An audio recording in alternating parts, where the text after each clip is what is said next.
কালনা মহকুমা হাসপাতালে ভর্তি করা হয়েছে অসুস্থ বিএলওকে।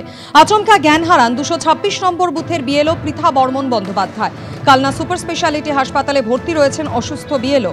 অসুস্থই ছিলেন, তার উপর এসআইআর এর চাপে আরও অসুস্থ, এমনটাই দাবি বিএলওর। অল্প সময় প্রচুর কাজের চাপেই অসুস্থ দাবি বিএলওর পরিবারের। চিকিৎসকের পরামর্শ অনুযায়ী অসুস্থ বিএলওকে রেস্টের আশ্বাস দিয়েছেন মহকুমা শাসক। কদিন ধরে বহু ছোটাছুটি চলেছে, তো সারাদিন সে সকালবেলা বেরোচ্ছি, রাত 10টা সাড়ে 10টায় বাড়ি ঢুকছে।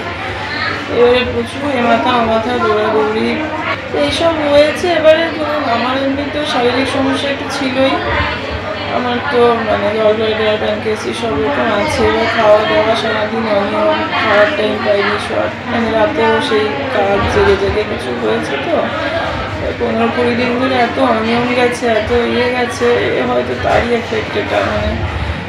পরশু কাল থেকে সারাদিনটা খুব দুর্বল ছিলাম। প্রথমটা পেটে যন্ত্রণা, তারপর বমির ভাব, তারপরে লুজ মোশন শুরু হয়।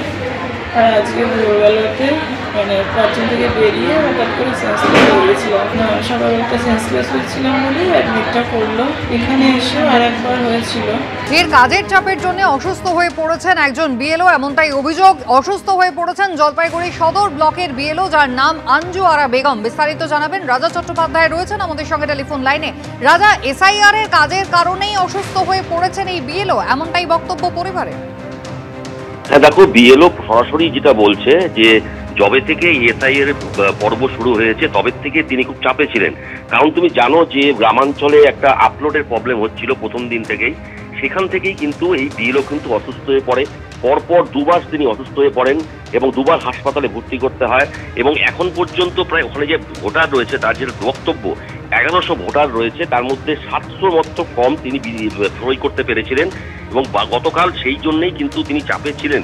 গত শনিবার হাসপাতালে ডাক্তারকে সই করে নিজ দায়িত্বে কিন্তু তিনি কালকে গত শনিবার বাড়িতে আসেন এবং শুয়ে শুয়ে সেই সই করার কাজ করছিলেন। কালকে কিন্তু বিকেলের দিকে আরও অসুস্থ হয়ে পড়েন। তার বক্তব্য, বারবার বিডিও অফিস থেকে ফোন আসছে ফর্ম জমা দেওয়ার জন্য, কিন্তু এখনো তার কাছে ফর্ম বাকি রয়েছে প্রায় 400 ফর্ম। তিনি সই করতে পারেননি, আপলোড করতে পারছেন না। জানো তুমি গ্রামাঞ্চলে একটা নেট প্রবলেম রয়েছে, সেই কারণে কিন্তু বারবার ফোন আসতে থাকলে তার মা সেই ফোন রিসিভ করতেন বারবার।